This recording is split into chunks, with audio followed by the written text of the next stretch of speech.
Miss হবে না আপনার পছন্দের টিভি শো। দেখুন জি5 অ্যাপে একদম ফ্রি। আমি আন্দাজ করেছিলাম যে প্রভাত আসবে, কিন্তু সেটা এত তাড়াতাড়ি হবে বুঝতে পারিনি। আচ্ছা, ও কি বেশি হুজুতি করছে নাকি? না না, কিছু করতে আর দিচ্ছে কোথায়। দুই বৌমা যেমন ভাবে সামলে রেখেছে ওটা নিয়ে ভাববেন না, কিন্তু ওকে বিদেয় না করলেও যাবে না, সেটা বুঝতে পারছি। তাই আপনাকে ফোন করলাম। তাহলে ওটাই করি যেটা আপনি বললেন।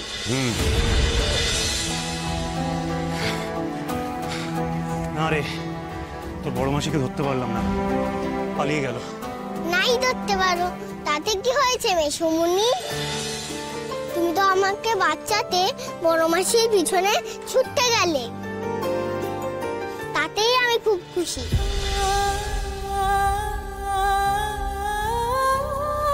তুমি কেমন হাঁপাচ্ছ এখন? আহারে,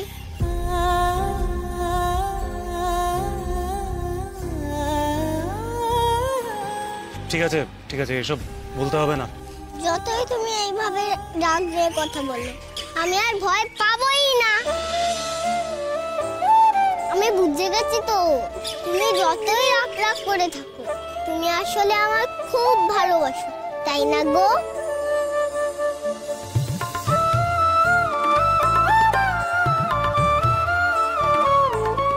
না, আমি তোকে ভালোবাসি না, আর সেটা কদিন পরেই তুই বুঝতে পারবি।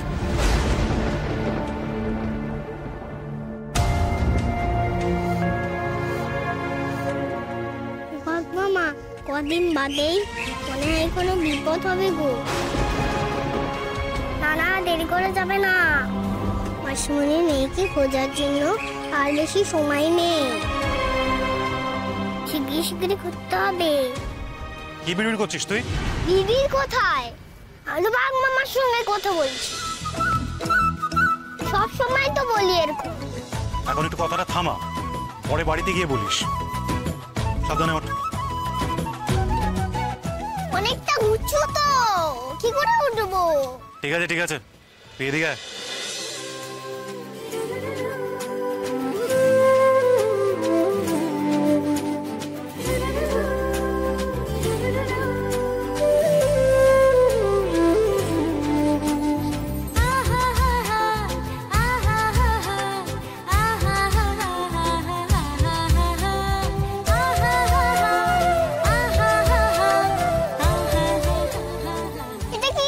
চমচমের হেলমেট, বাইকে বসলে মাথায় পড়তে হয়। এটা পরে আমি দেখতে পাবো? হ্যাঁ বাবা, দেখতে পারবে। চুপচাপ বসো এখন।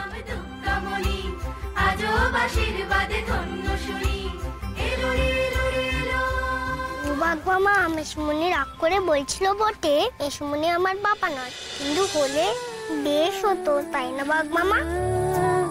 বাবা হলে এইভাবেই হেলমেট পরিয়ে দিত, তাই না?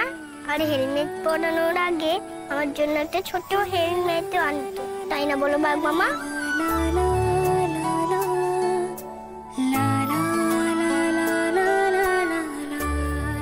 আবার বকবক করছিস?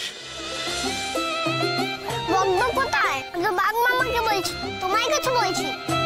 ঠিক আছে ঠিক আছে, ভালো করে ধরে বস।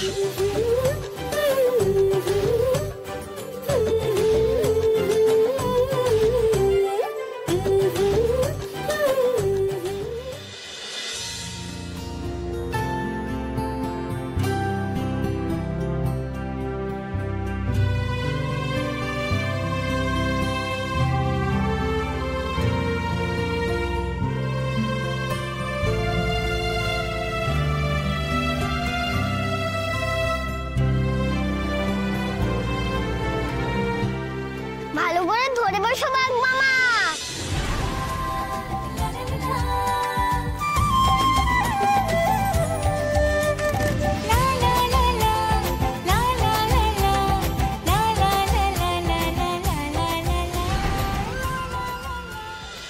কেন জানি না, আমার মনে হচ্ছে এই বাড়ির কেউ চায় না আমি এখানে থাকি। তাই কি বৌমা? এমা না না, ছিজি, তা ঠিক নয়। না না, আপনার ছোট বৌমা যেভাবে কথাটা বলল। আমি খালি বলেছি দুর্গামণি বাড়ি নেই, তাতে এত রেগে যাওয়ার কি কারণ থাকতে পারে? সত্যি লোকটা এত রেগে গেল কেন? এই লোকটাও যে কোথায় গেল না, ছোট বৌমারই বুঝি ওই মেয়ের প্রতি বেশি স্নেহ? মানে যেভাবে কথাটা বললো আর কি। হ্যাঁ, সবসময় তো ওই আগলে রাখে।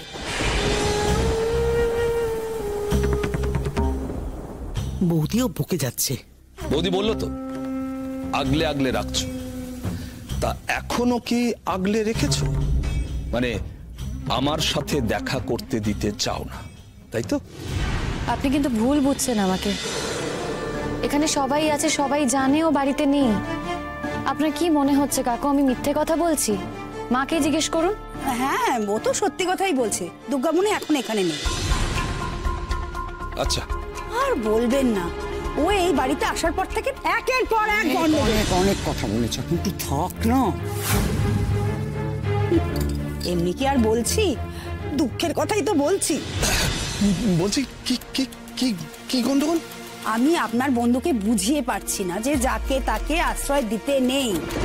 এই দেখুন না, আজকেই তো ওই বাচ্চাটার খোঁজে অনাথ আশ্রম থেকে একটা মহিলা এসেছিল। আর কত কে আসবে কে জানে। আপনি একটু বুঝিয়ে বলুন না, দেখুন না যদি দুর্গামণিকে এই অনাথ আশ্রমে পাঠানো যায়। আচ্ছা, সে পরে হবে খোন, এখন দুর্গামণির কথা ছাড়ো না তুমি। আচ্ছা, ওনাকে শরবত খাওয়াবে তুমি বললে না, তো নিয়ে এসো না। বৌদি তুমি কেন বুঝতে পারছো না? ওই লোকটা তো হচ্ছে দাদার শত্রু। আর ওই লোকটা এসছে তো কিসের জন্য? ওই দুর্গামণির খোঁজ নেওয়ার জন্যই তো এখানে এসছে। আরে বাবা, এটা তো ভাবতে হবে যে দাদার কোনো ক্ষতি করতে চাইছে কিনা। কি বলি বলুন তো দাদা, আপনাকে কিছু না জানিয়ে কোনোদিন কোনো কিছু করিনি তো, তাই আর কি। আচ্ছা, কিন্তু বলছেটা কি? আরে বলছে না তো কিছু, শুধু মালা জপছে দুর্গামণি দুর্গামণি। তাই তো আমার সন্দেহ জাগলো, বললো কিছু একটা ব্যাপার আছে। এবার আপনি বলুন কি করব? আমি আন্দাজ করেছিলাম যে প্রভাত আসবে, কিন্তু সেটা এত তাড়াতাড়ি হবে বুঝতে পারিনি। আচ্ছা, ও কি বেশি হুজুতি করছে নাকি? না না, কিছু করতে আর দিচ্ছে কোথায়। দুই বৌমা যেমন ভাবে সামলে রেখেছে ওটা নিয়ে ভাববেন না, কিন্তু ওকে বিদেয় না করলে ও যাবে না, সেটা বুঝতে পারছি। তাই আপনাকে ফোন করলাম। তাহলে ওটাই করি যেটা আপনি বললেন। একদম। আমি তোমাকে যা শিখিয়ে দিয়েছি হুবহু তাই তুমি বলবে প্রভাতকে, বাকিটা আমি সামলে নেব, ঠিক আছে? একটা কথাও যেন এদিক ওদিক না হয়, বুঝতে পেরেছো? আরে হ্যাঁ, আপনি যেমনটা বলেছেন আমি ঠিক তেমনটাই করব। আমি তো আপনার মুক্ত পাত্র, তাই যা বলবেন তেমনটাই হবে। আর আমি কিন্তু হিতাকাঙ্ক্ষীও বটে। কেটে দিল, লোকটা তেল মারার সুযোগটুকুও দেয় না। চাই বলে আসি। জি5 ডাউনলোড করুন আর সব এপিসোড দেখুন একদম ফ্রি।